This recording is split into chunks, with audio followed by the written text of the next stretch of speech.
미국은 이제 이란에서 더 이상 협상할 상대가 없습니다. 이슬람 혁명 수비대는 온건파 정치인들과 외교관들을 밀어내고 이란을 완전히 장악했습니다. 이란 혁명 수비대의 지도자는 사실상 이란 군대와 국가의 모든 권력을 장악했으며, 중요한 점은 미국과의 회담에 참석했던 이란 협상팀까지도 통제하게 되었습니다. 더 나아가 바이디 장군이 최고 지도자인 마드슈타브 하메네이마저 밀어냈다는 소식도 전해지고 있습니다. 여기서 한 달 전부터 돌던 소문이 사실로 드러나고 있습니다. 마드슈타브는 군부가 권력을 장악하기 위한 위장에 불과했고, 실제로 최고 지도자는 부상 이후로 정상적인 활동이 불가능한 상태였습니다. 그리고 지금 이란에서 군부가 정말로 완전히 권력을 장악했다는 신호가 점점 더 많이 나오고 있습니다. 그리고 정치인들에게 무엇을 해야 할지 지시하고 있습니다. 이제 이 상황을 자세히 살펴보겠습니다. 제 이름은 알렉세이 피치입니다. 함께 이 주제를 이야기해 봅시다. 하지만 시작하기 전에 이 채널을 구독해 주시고 영상에 좋아요를 눌러주시고 아래 댓글로 여러분의 의견을 남겨주세요. 그리고 제 텔레그램 채널 피치뉴스도 구독해 주세요. 링크는 이 영상 설명란에 있습니다. 자, 어제 미국 대통령 도널드 트럼프가 이란과의 휴전을 연장한다고 발표했습니다. 4월 21일 화요일, 백악관에서는 이슬람 공화국의 새로운 최고 지도자 마드슈타바 하메나이가 전쟁 종결 조건에 대한 마지막 제안에 어떻게 답할지 기다리고 있다고 밝혔습니다. 이란 대표들은 중재자들에게 하메나이로부터 워싱턴과의 협상 재개에 대한 허가 신호를 기다리고 있다고 전했습니다. 하지만 상황이 그렇게 단순하지는 않습니다.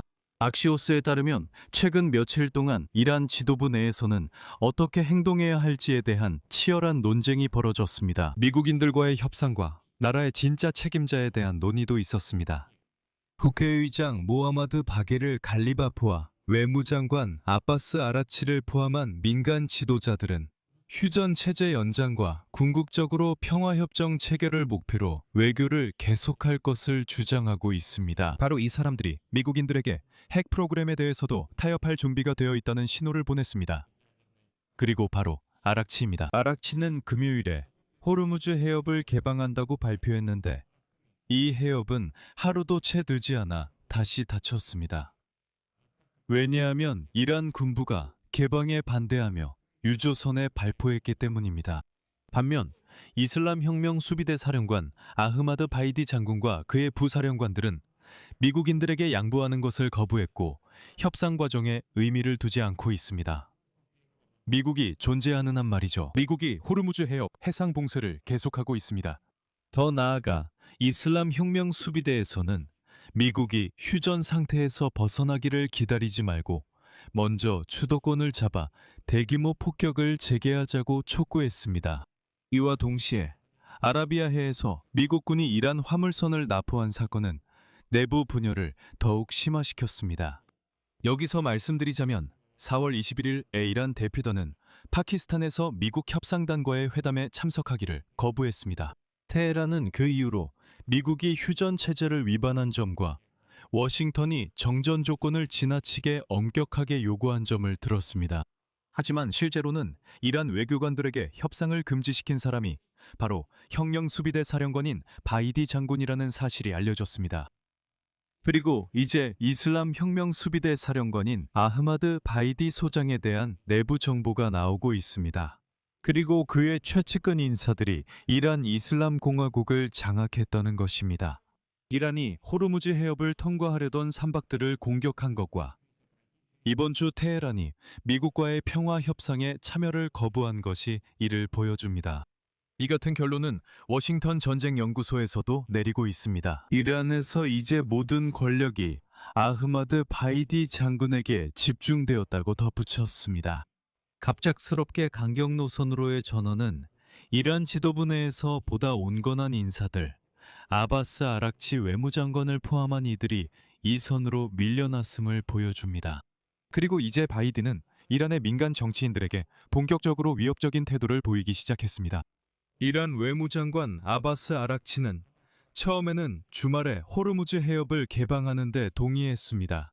도널드 트럼프 행정부와 합의에 도달한 후였습니다. 그리고 특히 그 이후였습니다.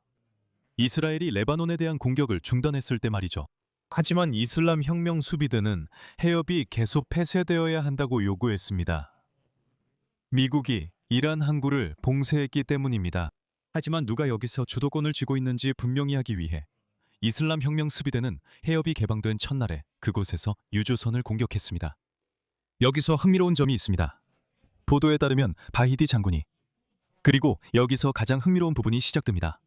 보도에 따르면 바히디 장군이 지원을 받았습니다. 아메드 바게르 잘가드라. 그는 이란 국가안보 최고위원회의 비서이자 혁명 수비대의 베테랑입니다.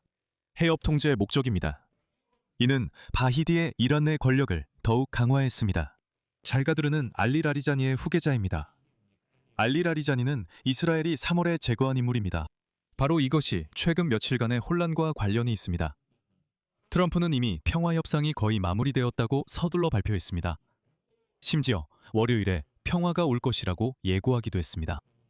이미 그때부터 권력을 둘러싼 싸움이 벌어지고 있었습니다. 바이디와 잘가드라의 동맹. 사실상 군사봉쇄를 훨씬 넘어서는 일이죠. 이슬람 혁명 수비대 사령관이죠. 이달 초 자신의 우군을 이란 대표단에 참여하도록 했습니다. 그러니까 바히디입니다. 자신의 사람, 즉 잘가드르가 꼭 참여해야 한다고 주장했습니다. 미국인들과의 협상에 참석했습니다. 겉보기엔 그가 필요 없어 보였지만 그렇지 않았습니다. 잘가드르는 특별히 파견되었습니다. 미국인들과 만나는 협상단의 말이죠. 이란 대표단을 점검하기 위해서였습니다. 이슬람 혁명 수비대의 명령을 따르고 있었습니다. 그리고 최고 지도자인 마드슈타바 하메네이의 명령도 따랐습니다. 그는 이슬람 수비대의 강한 요구로 아버지의 자리를 이어받았습니다. 즉, 사실상 이 내용은 이미 오래전에 언급되었습니다. 마드슈타바 하메네이가 새로운 최고 지도자가 된 것은 바로 그를 이슬람 혁명 수비대가 지지했기 때문입니다. 워싱턴 전쟁연구소가 등장했고 관련 글을 썼습니다. 인용문입니다. 잘가드르는 이슬람 혁명 수비대의 고위 지도자들에게 항의서를 보냈습니다. 거의 확실하게 와히디도 포함되어 있습니다. 아라크치는 협상 중에 자신의 권한을 넘어섰다는 점에 대해 항의한 것입니다. 이란이 저항 축을 지원하는 문제에 대해 유연성을 보였다는 것이죠. 즉, 저항 세력, 바로 이런 대리 세력들입니다. 하마스, 헤즈볼라 등등이죠. 핵심은 민간 정치인들, 예를 들어 갈리바프와 아라크치 같은 사람들이 실제로 양보에 동의했다는 점입니다. 여러분은 이런 양보에 대해 미국 관리들에게서 들으셨을 겁니다. 하지만 그 후 이란은 갑자기 미국인들과의 평화협상에 참여하지 않겠다는 뜻을 내비쳤습니다. 보도에 따르면 바로 그 잘가드라, 이란 국가안보 최고위원회 비서의 분노 때문이라고 합니다.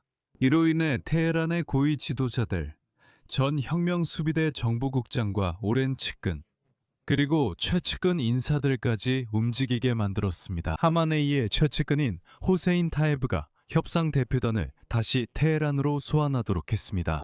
그리고 군의 허가 없이는 더 이상 협상에 참여하지 말라는 명령을 내렸습니다. 결국 바로 와히디와 잘가드르의 동맹이 그를 이슬람 혁명 수비대 사령관으로 만들었습니다. 이란에서 가장 중요한 의사결정자입니다.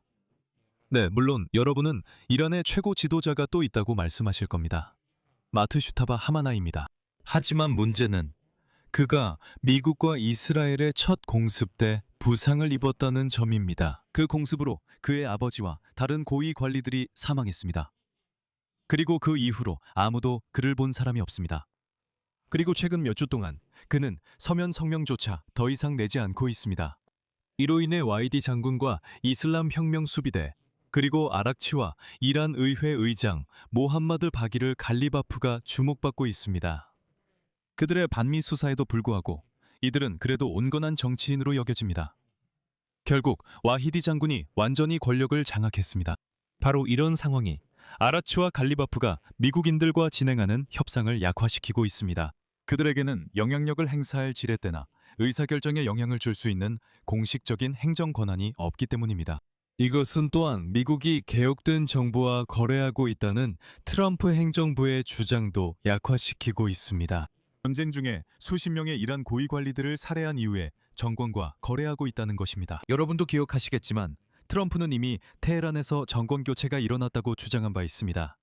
그리고 미국과 이란의 협상 재개 날짜가 아직 정해지지 않았기 때문에 테헤란에서 이슬람 혁명 수비대의 광신적인 군사 세력이 완전히 권력을 장악하는 동안 도널드 트럼프가 휴전을 얼마나 더 연장할 수 있을지는 전혀 불분명합니다. 여기서 말을 줄이겠습니다. 여러분의 의견과 결론을 이 영상 아래 댓글로 남겨주세요. 채널을 구독하고 알림 설정을 하시고 좋아요도 잊지 마세요. 이 유튜브 채널의 활동을 지원하고 그 활동이 중요하고 필요하다고 생각하신다면 여러분은 후원금을 남기시거나 이 채널의 스폰서십에 가입하실 수 있습니다. 또는 여러분이 편한 방식으로 후원하실 수도 있습니다. 모든 링크와 정보는 이 영상 설명란에 있습니다. 여러분의 모든 지원에 감사드립니다. 그리고 패치 뉴스 텔레그램 채널도 구독해주세요. 링크는 역시 영상 설명란에 있습니다. 이상입니다. 몸 건강히 지내세요. 모두 안녕히 계세요.